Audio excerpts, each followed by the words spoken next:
Welcome to The Explainer. Today, we're taking a cinematic deep dive into one of India's most remote, breathtaking, and honestly under-the-radar tropical frontiers. We are talking about the Andaman and Nicobar Islands. So if you're looking to uncover the history, the incredible ecology, and all the hidden secrets of this fascinating corner of the globe, you are in the exact right place. Let's just jump right in. 572. Just let that number sink in for a second. That is the sheer, staggering scale of this archipelago. 572 individual islands making up this remote Union territory. They're floating way out there in the eastern Indian Ocean, separated by the massive 10-degree channel, basically acting as a natural maritime border between the Bay of Bengal and the Andaman Sea. And here's the craziest part. While a handful of these islands are bustling with life, the vast majority of them remain completely uninhabited, just totally untouched by modern civilization. But to really get a handle on this remote paradise, we've got to go way, way back. The modern name, Nicobar, actually likely stems from the ancient Chola dynasty. They called it Nakavaram, a term famously inscribed way back in 1050 CE, which translates from Tamil to Land of the Naked. I mean, even Marco Polo documented this mysterious chain of islands, marking it as a region just completely steeped in ancient human history. So how did these 572 islands even get here? Well, it's a story of pure geological violence. This entire archipelago is actually a massive island arc, and it was forged by a monumental tectonic collision between the Indo-Australian and Eurasian plates. It's wild to think about, but when you look out at these tropical shores, you're not just looking at beaches, you are actually seeing the submerged peaks of the Arakan Mountains. It's an entire, towering mountain range hidden right beneath the ocean's surface. Now, as you can imagine, a strategic geographical location like that eventually made these islands a massive target for empires. The Danish East India Company was the first European power to really try and take hold in 1754, though brutal outbreaks of malaria basically kept pushing them out.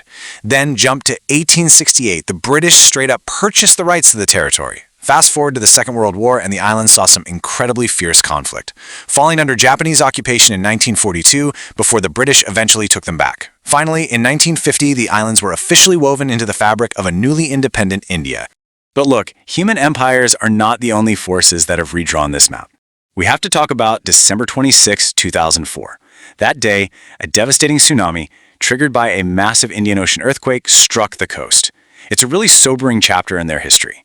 We're talking walls of water 10 to 15 meters high just crashing over the islands, tragically claiming over 6,000 lives. The sheer geological force of that water was so immense, it actually shattered some of the islands into pieces.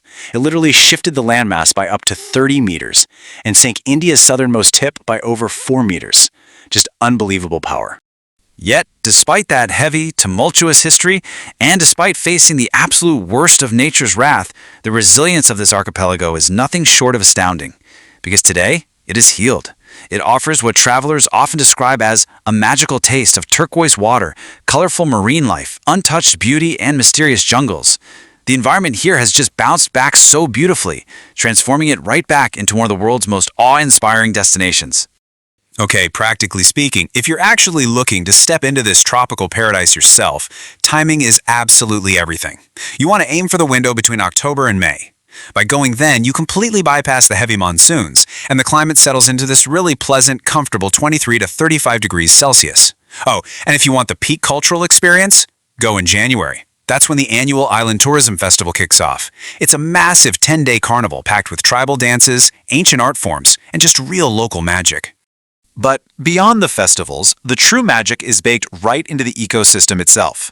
The rainforests here in the Nicobar Islands are a sanctuary for incredibly rare, endemic species. We're talking creatures found literally nowhere else on planet Earth.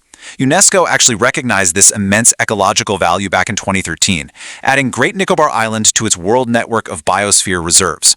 See, because these islands never shared a land bridge with the Asian continent, wildlife, like the absolutely stunning Nicobar pigeon, got to evolve in complete isolation. And as you start hopping between these islands, the contrast you'll find is just wild. Take Neil Island and Ross Island, for example. Neil Island is your ultimate tranquil escape. It's famous for pristine biodiversity, those perfect, unspoiled white sand beaches. But then you head over to Ross Island, and it trades that natural tranquility for some deeply haunting history. It was once known as the Paris of the East, but today it's this breathtaking, eerie landscape where the dense jungle is just actively reclaiming the ruins of a former British settlement. It is quite literally a walk through colonial nostalgia. Speaking of history, we would be leaving out a huge, darker piece of the puzzle if we didn't mention the cellular jail looming over Port Blair. The British built this massive facility specifically to exile political dissidents from India and Africa. It earned a really chilling nickname, Kala Pani, which means black water. And that name stood for a brutal reality. The vast, shark-infested ocean surrounding this prison was the only way out, making escape completely and totally impossible. All right, so how do you actually go from those heavy historical landmarks to experiencing the vibrant modern island life? Well, a typical authentic island hopping itinerary usually unfolds in 3 steps. First up, you touch down in the capital city of Port Blair. Then you board a ferry and slice through the bay on a 2-hour voyage out toward Havelock Island. Finally, once you dock, you hail a local tuk-tuk, wind your way down these gorgeous coastal roads, and pull up to a local farmstay or some hidden beach resort. If you're wondering about the logistics and the cost of that ferry ride, let's break down the numbers. 1,450. That is the exact cost in Indian rupees per person for a luxury class ticket from Port Blair over to Havelock. And honestly, it's worth it. For that price, you get a spacious, air-conditioned cabin. And hey, if you know who to ask when you're booking, you can score a window seat so you can watch those deep blue waters roll by as you leave the protected bay and hit the open sea. And man, the payoff at the end of that ride is just profound. When travelers finally step foot onto Havelock Island, the initial reaction is almost universally pure awe. Like one visitor perfectly put it, white sand beaches, turquoise water, and palm trees. Island lifestyles here in India. I mean, the water is this mesmerizing, crystal clear blue-green. It just radically shatters the conventional, everyday perception of what the Indian landscape actually has to offer. But look, even in paradise, you need a bit of savvy navigation. Here's a quick pro tip for when you actually step off those docks. Bypass the expensive tourist taxis waiting right at the exit. Just walk past them. Instead, track down the local tuk-tuk drivers, and do not be afraid to negotiate. Just to give you a benchmark, a standard 4-kilometer ride into the island's interior should only run you about 150 rupees. Agreeing on that price up front guarantees a smooth, friendly start to your trip without getting ripped off. Once you're all settled in on Havelock, there's one spot you absolutely cannot skip, and that is Elephant Beach. It's just a quick 20-minute local ferry ride away. Now, the shoreline itself is gorgeous, obviously, but Elephant Beach is truly legendary for what's waiting for you just offshore. It boasts these incredibly bright, vibrant coral reefs, making it the absolute epicenter for breathtaking underwater exploration. And getting into that underwater ecosystem is actually super accessible. Let's look at the costs. If you want to literally walk on the ocean floor or maybe scuba dive alongside massive schools of tropical fish, budget around 3,500 rupees. Prefer to stay dry but still see the sights? A semi-submarine ride is 1,850 and a glass-bottom boat is just 700. Or if you just want some high-speed adrenaline, jet skis run about 600 rupees. Whatever you choose, the second you slip beneath that surface, it's like gravity just fades away and you're in a completely different world. Now obviously, all that time in the ocean is going to build up a crazy appetite.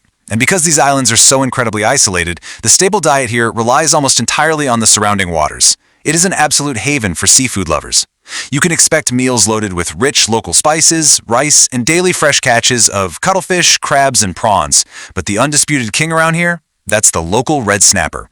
You pair that with some fresh, locally harvested coconut water while you're unwinding under the fading tropical sun.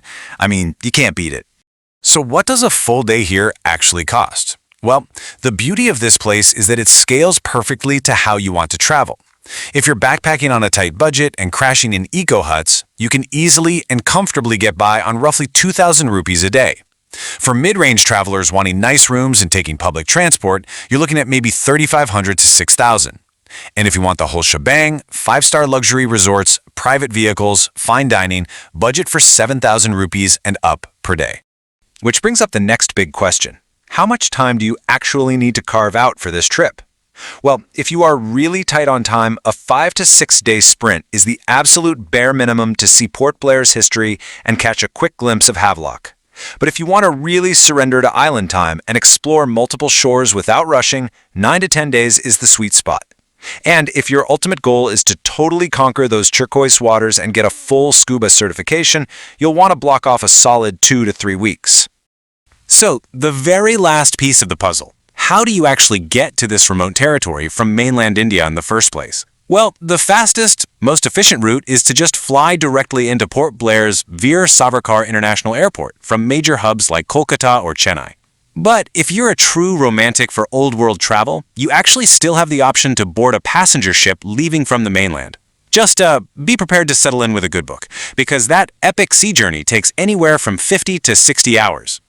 So, from their ancient Chola dynasty roots and violent tectonic birth, to the shadows of fallen empires and the vibrant, thriving resilience of their untouched ecosystems, the Andaman and Nicobar Islands are just this profound testament to both human history and the absolute power of nature.